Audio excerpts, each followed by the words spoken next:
Κράτα το. Αλλάζω για λίγο επάγγελμα και από λαϊκή τραγουδίστρια γίνομαι δημοσιογράφος. Για λίγο για ένα σκηνικό. Αυτή τη στιγμή τρώω το λεγόμενο τσοκαλικλίκι. Το ποντιακό τσοκαλικλίκι. Μου το ετοιμάσαν, είναι με ζάχαρη, είναι πολύ νόστιμο. Καλή μου όρεξη. Λοιπόν, πάμε Ηλιάνα να γυρίσουμε να δούμε πώς ξεκινάει αυτό το ιστορικό, το παραδοσιακό. Λοιπόν, είναι το τζάκι.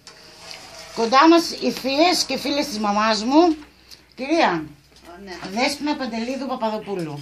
Η κυρία Σεβαστή Παπαδοπούλου Γεωργιάδου, κυρία Σεβαστή Παντελίδου Γεωργιάδου, ήτι αδερφές οι κυρίες αυτές. Λοιπόν, η Ηλιάνα είναι ο κάμεραμαν μας. Να ξεκινήσουμε από πού, Ηλιάνα? Να ξεκινήσουμε από τη φωτιά. Αυτό είναι το τζάκι, λοιπόν, δείχνουμε το τζάκι.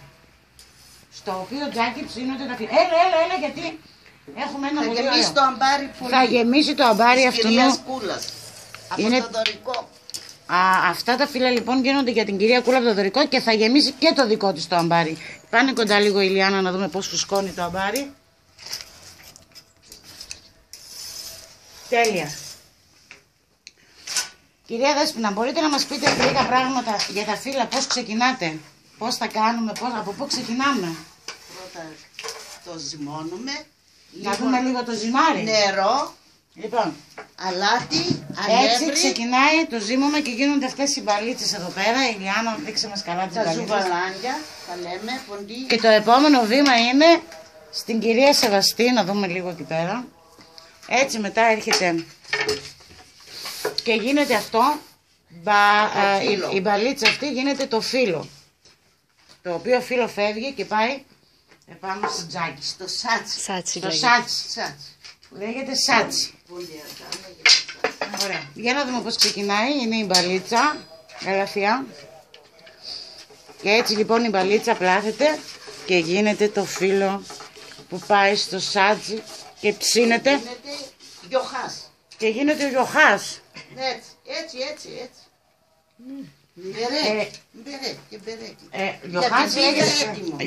Γιοχάς λέγεται το φύλλο που ψήνεται. Αυτό είναι το έτοιμο δηλαδή, έτσι.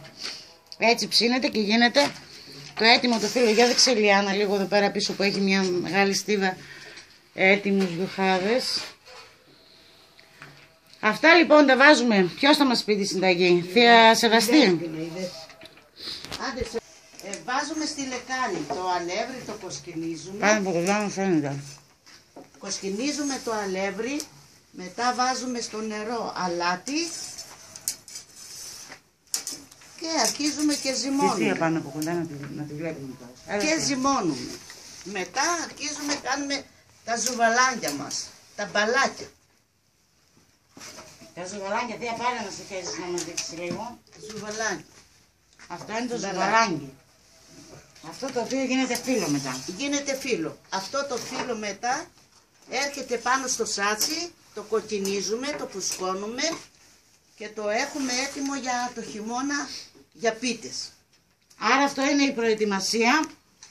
Η προετοιμασία που κάνουν οι πόντιες γυναίκες, γιατί είναι ποντιακό, έτσι.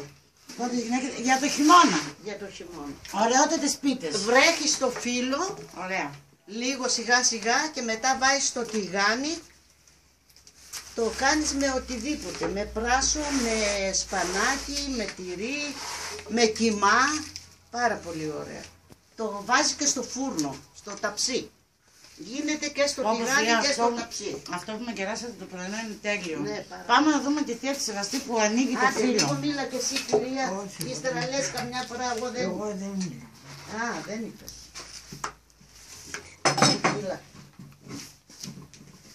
Εγώ δεν θέλω. Οι παλιοί μας με αυτά φτιάχνανε όλη την ημέρα, όλη τη νύχτα. Φτιάχνανε για να έχουν να φτιάχνουν και να τρώνε τα παιδιά τους και οι οικογένειές τους. Αυτά τα φύλλα. Και τα πήραμε από τους γονείς μας, από τις γιαγιάδες, από τους παππούδες, από τους γονείς και τα συνεχίζουμε.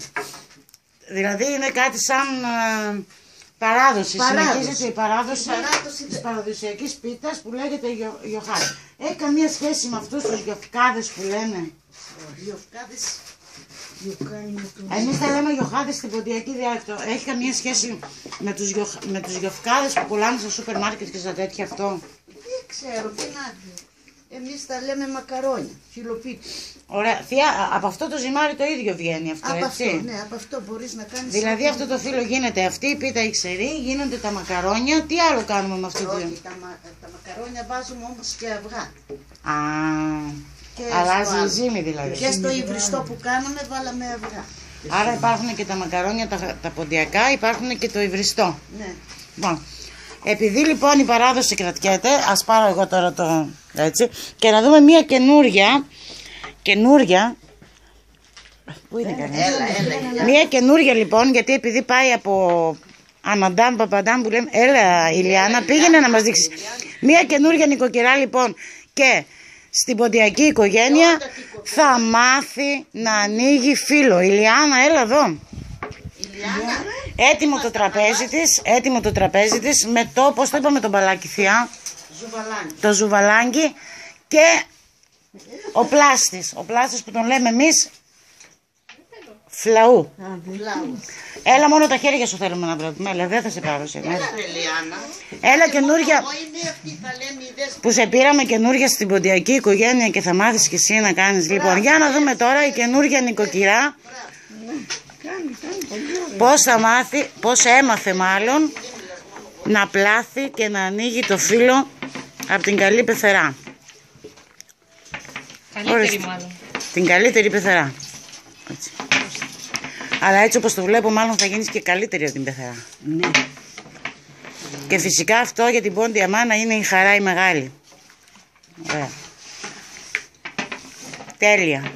Μπράβο Ηλιάνα, μπράβο κορίτσι μου, πολύ ωραία. Λοιπόν, αυτά τα φύλλα υπάρχουν στο εμπόριο, θεία? Ναι. Μπορούν να βγουν και στο εμπόριο? Βέβαια. Δηλαδή νομίζω ότι έτσι σε σούπερ μάρκετ δεν έχω δει. Όχι, δεν μιλάμε τώρα για μαγαζιά τα οποία έχουν σχέση με τις ποντιακές οικογένειες. Μιλάμε για τα μεγάλα σούπερ μάρκετ, στα οποία κάποια στιγμή θα πρέπει σε παραδοσιακό στυλ να βγάζουν και αυτοί, έτσι δεν είναι?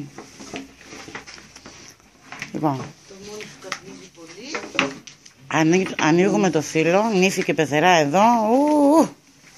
Τέλεια.